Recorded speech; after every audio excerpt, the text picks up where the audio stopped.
Colossenses capítulo 3. Eu vou fazer a leitura dos versículos 1 a 4.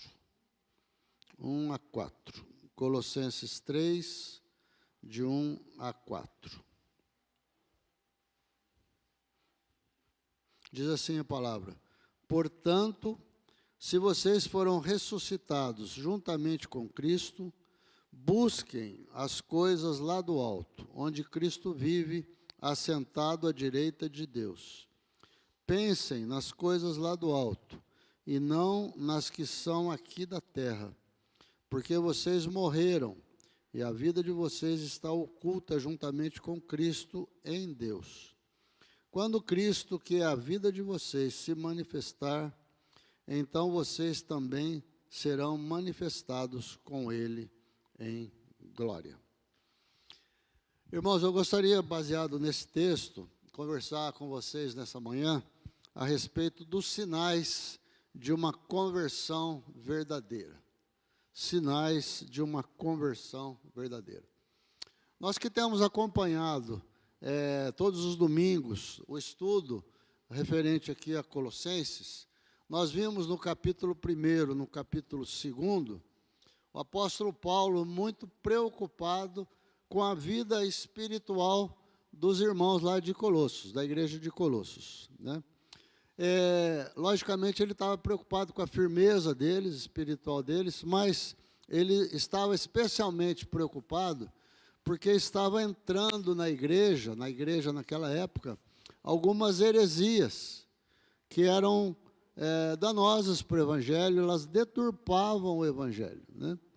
E Paulo está combatendo isso, né? No capítulo 1, no capítulo 2, a gente viu isso semanas passadas, né?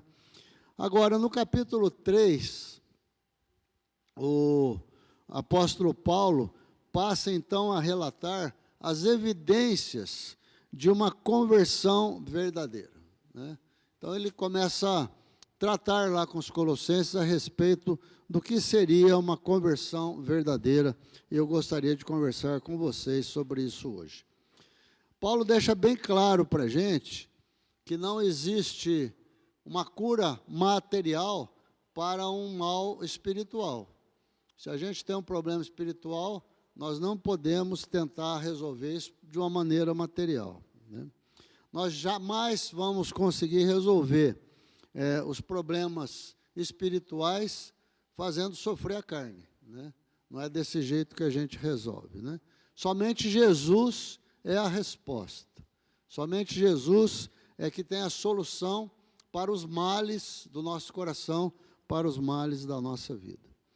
E Paulo defende a importância da fé e da prática andarem juntas. Não dá para você desassociar uma coisa da outra. Se a gente fala que crê em Deus, a gente tem que mostrar isso através da vida. É isso que Paulo está falando aqui nesse texto, né? E aqui ele vai então tratar a respeito da verdadeira conversão. E eu queria que a gente se atentasse bem a isso, porque ele fala que quando a pessoa se converte, ela passa a se preocupar com as coisas dos céus, né? Em detrimento das coisas da terra, né? E ele começa a especificar, então, duas coisas aqui. Ele fala a respeito da nossa identificação com Jesus, e ele fala a respeito da nossa aspiração, do nosso anseio, do nosso desejo de viver com Jesus, de conhecer mais a Jesus. Então, eu queria conversar primeiro com você a respeito da nossa identificação com Jesus. Que jeito que o cristão convertido se identifica com Jesus? E, rapidamente, eu vou dizer para vocês, ele fala aqui em 5 coisas que a gente se identifica com Jesus. Primeiro, lá no versículo 3 do que nós lemos, ele fala assim: porque vocês morreram. Porque vocês morreram. Ou seja, a primeira identificação que a gente tem com Jesus é que nós morremos com Jesus, né? Jesus morreu lá na cruz, né? Ele pagou o nosso preço, né? Ele nos libertou do poder do pecado. Mas o apóstolo Paulo fala que quando Cristo morreu na cruz, nós morremos com ele, né? E é interessante, irmãos, que lá em Romanos capítulo 6, versículo 2, o apóstolo Paulo fala assim: como viveremos ainda no pecado, nós, os que morremos com ele? Se nós morremos com Cristo para o pecado, por que a gente vai continuar no pecado?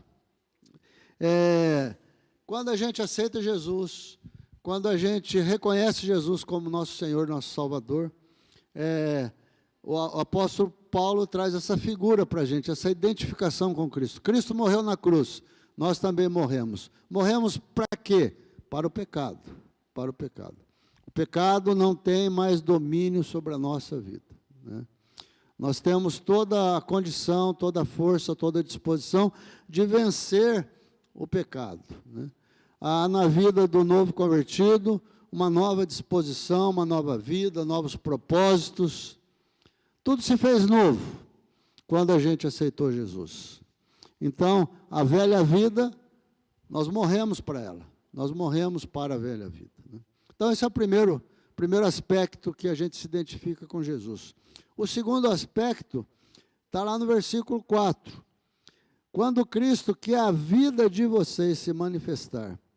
Ou seja, além de nós morrermos com Cristo na sua morte, nós passamos a viver em Cristo, né? Uma nova vida. Paulo dizia lá em Filipenses 1:21, para mim o viver é Cristo e o morrer é lucro. Para mim o viver é Cristo, o morrer é lucro. Lá em Gálatas 2:20 ele fala assim, não sou eu quem vive, mas Cristo vive em mim.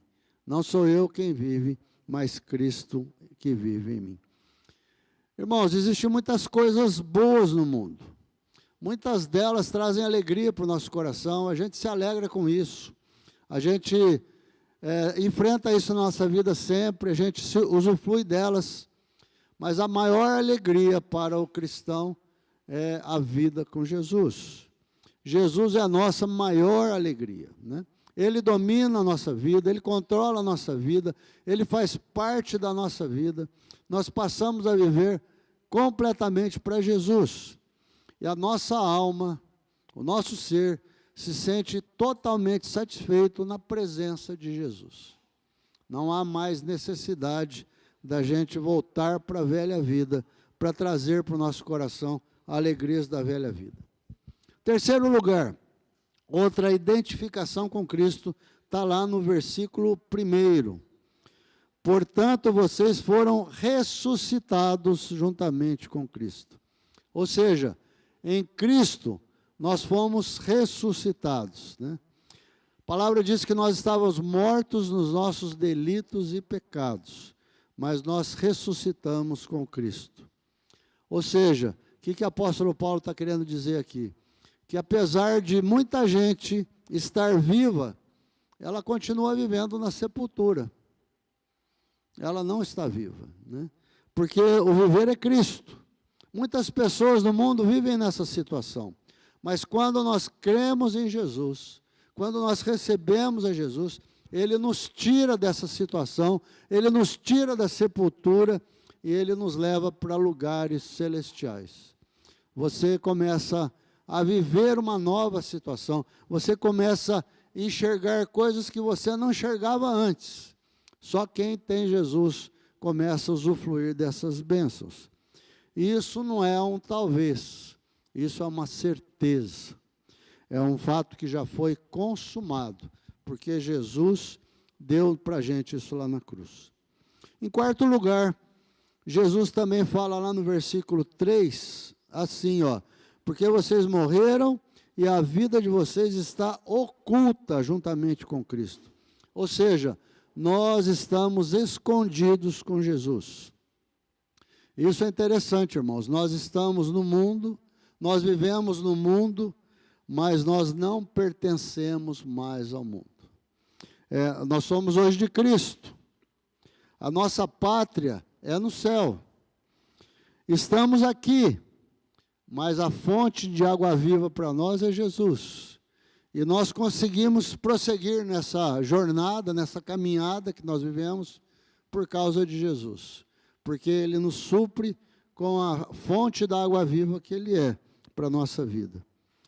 Eu queria trazer à nossa memória Jesus conversando com aquela mulher samaritana lá na beira do poço de Jacó. Naquela conversa de Jesus com aquela mulher, Ele falou assim para aquela mulher: mas aquele que beber da água que eu lhe der, nunca mais terá sede. Pelo contrário, a água que eu lhe der será nele uma fonte a jorrar para a vida eterna. Isso está registrado lá em João 4,14. Como que nós estamos assim escondidos em Cristo? Lá no Salmo 56, versículo 4, a palavra diz assim: em Deus, cuja palavra eu exalto, neste Deus eu coloco a minha confiança, eu nada temerei. E aí ele faz uma pergunta, o salmista: que me pode fazer um mortal? Se Deus está com você, o que pode um mortal fazer contra você? Por isso que o apóstolo Paulo fala aqui que nós estamos escondidos em Cristo. E em quinto lugar, a nossa identificação com Jesus é que nós estamos glorificados em Cristo. Ele fala isso lá no versículo 4. Quando Cristo, que é a vida de vocês, se manifestar, então vocês também serão manifestados com Ele em glória. Em Cristo, nós seremos glorificados. Irmãos, essa é uma glória que ainda não foi revelada. Ela ainda está para acontecer. Ela acontecerá no futuro. Mas nós já podemos imaginar e podemos usufruir dessa glória. O teólogo F.F. Bruce diz assim no seu comentário, olha só o que ele fala: a santificação é a conformidade progressiva à imagem de Cristo aqui, agora, para nós. A santificação é a conformidade progressiva à imagem de Cristo. A glória é a conformidade perfeita de Cristo, à imagem de Cristo, que acontecerá lá no futuro, quando a gente se encontrar com Ele. Então, santificação é a glória começada. Glória é a santificação completada. Ou seja, santificação, a gente está vivendo de glória em glória, como o apóstolo Paulo fala. Nós vamos vendo, nós vamos aprendendo, nós vamos conhecendo. Mas nós conheceremos a glória de Deus totalmente quando nós estivermos na presença de Jesus. Irmãos, essa é a razão porque nós não vemos desesperos na morte dos cristãos, não é verdade? Há tristeza, sim, pela partida das pessoas, as pessoas ficam sentidas, tristes, mas a certeza dessas promessas da palavra de Deus em Jesus para nós, nos acalentam o coração, né? O último sepultamento que eu tive, faz poucos dias, foi da Terezinha, esposa do presbítero Zacarias. Alguns conhecem o Zacarias, conheciam a Terezinha. A Terezinha é muito amiga nossa, da minha família, desde que eles chegaram em Campinas, né? O dia que eles mudaram para cá, nós estávamos lá na casa deles, recebendo eles aqui em Campinas, né? E uma amizade muito grande que a gente tinha com eles.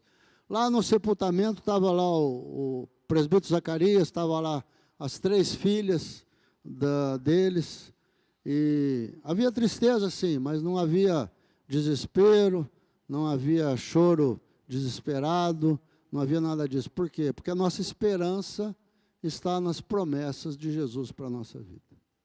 Nossa vida não termina aqui, né? Pelo contrário, quando a gente morre, a gente começa a nossa nova vida com Deus, né? A vida que nós temos agora com Deus. A nova vida já começa quando a gente aceitou Jesus, né? Mas há um segundo ponto que eu queria destacar aqui no texto, né?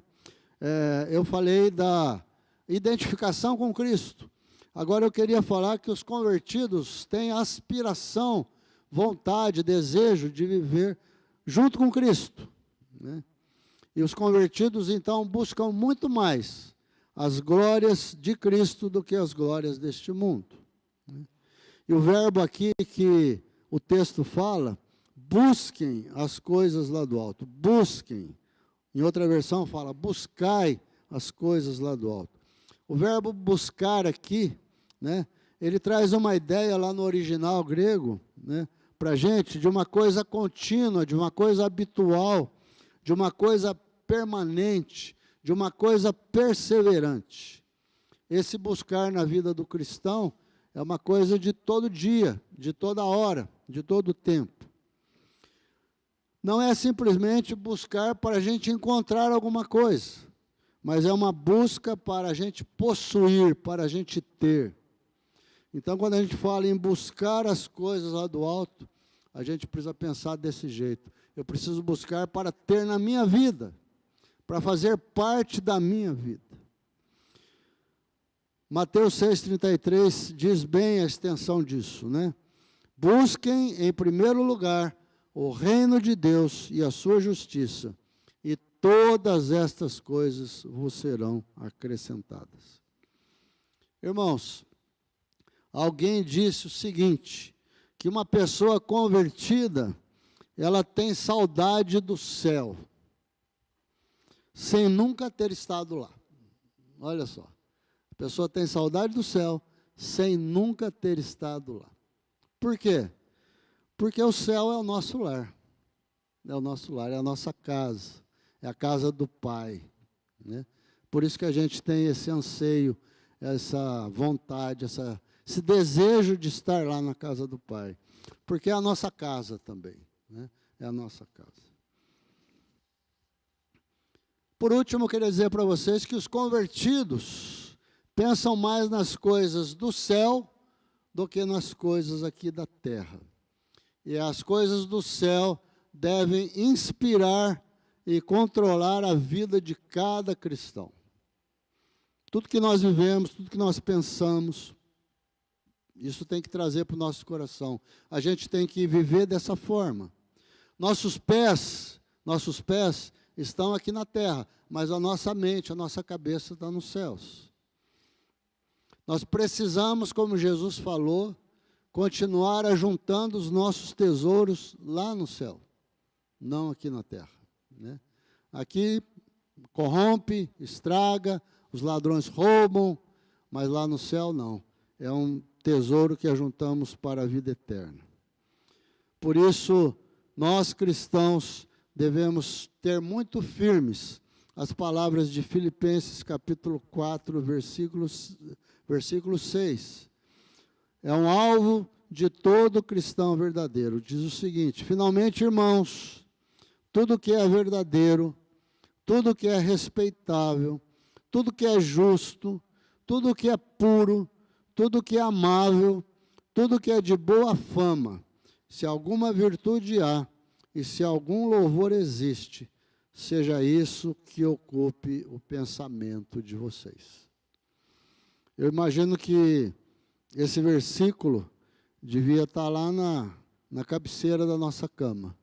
Todo dia, quando você acordar, você lê esse versículo, para ser o teu objetivo daquele dia, para você viver dessa maneira, trazendo para o seu coração, para a sua mente, tudo que agrada à vontade de Deus. Irmãos, estes são os sinais de um cristão verdadeiro, de uma pessoa que realmente se converteu, de um verdadeiro convertido. Agora eu queria fazer uma pergunta para você. Em posse de tudo isso que nós falamos, que a palavra aqui nos relata, você é um verdadeiro convertido? A sua vida é identificada com Cristo? A sua vida apresenta essas características que nós falamos de um verdadeiro convertido? Os sinais da vida de Cristo estão presentes na sua vida? As pessoas conseguem enxergar isso? Você tem aspiração, você tem anseio, você tem desejo de estar com Jesus na sua vida? Em todo o tempo, em todo momento? Esses questionamentos nós queremos trazer para as nossas vidas, nesse dia, para que a gente pense se eu estou sendo realmente um verdadeiro cristão, se eu estou sendo um verdadeiro convertido. Os sinais estão aí, para a gente avaliar, para você se avaliar. O que você tem mostrado através da tua vida a respeito da tua vida com Jesus. As pessoas têm visto isso. As pessoas têm conseguido enxergar isso na sua vida, na minha vida.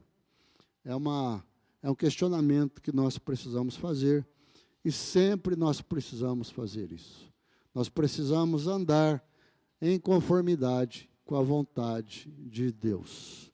Que Deus nos abençoe e nos ajude a viver dessa forma. Queria estar orando contigo. Senhor, nós te agradecemos pela oportunidade de estarmos aqui na tua casa, de ouvirmos a tua palavra, de sermos desafiados por ela, a ter uma vida de acordo com a tua vontade.